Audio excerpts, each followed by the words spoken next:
It's still impossible for me to fully accept that my 6-year-old son was murdered in his classroom. This isn't why I brought my children to America.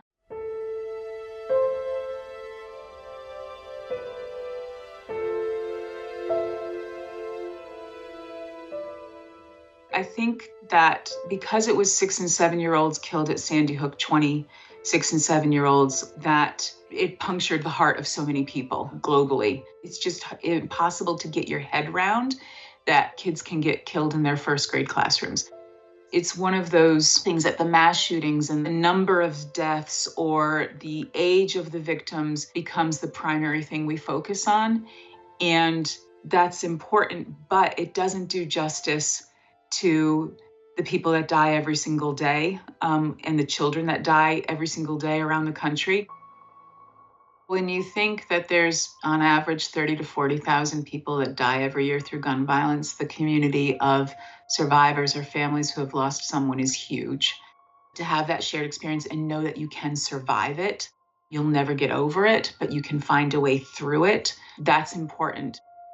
It's horrible that we have this connection, but if my experience can bring solace or comfort or give someone else the energy to take a next step forward, then I'll do that for them.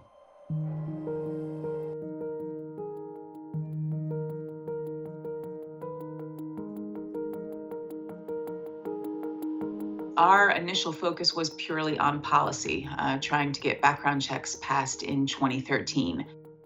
When that didn't pass, we took a step back and really reevaluated what was going on, because for something so simple not to pass, we figured we were going about solving the problem the wrong way.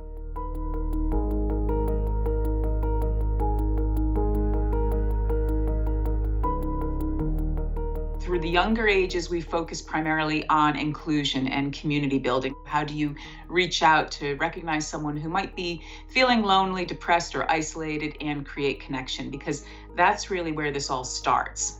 We teach the kids how to be upstanders, to lean in, tell a trusted adult, or use our anonymous reporting system and get that person help. We've had over 60,000 tips through our anonymous reporting system in the last few years. We have gotten over several thousand kids to mental health treatment that they needed. We'll have teachers call us up and say, this just happened. This school shooting was just stopped because of your training our kids, or this person was ideating on suicide and we were able to get them the help that they need.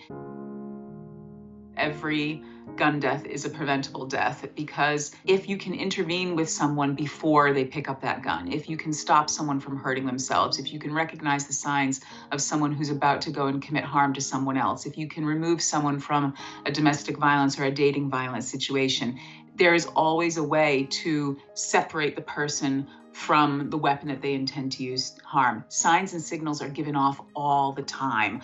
This is about recognizing those signs and getting intervention. The issue of mental health and mental well-being, that's a global problem. That's not unique to Americans that have issues with mental health and wellness. What we have that is unique is extreme access to weaponry, and extremely high, powerful weaponry. So we focus on what can we do in terms of restricting guns to what's appropriate for self-protection, or for hunting and farming, or for use in general, but also very much focusing on how can we prevent someone who is showing signs of being at risk from getting their hands on a gun in those days, weeks, months, or years before they even commit the act. These are acts that we can control and stop if we have the will to do so and the ability to recognize those signs and take actions.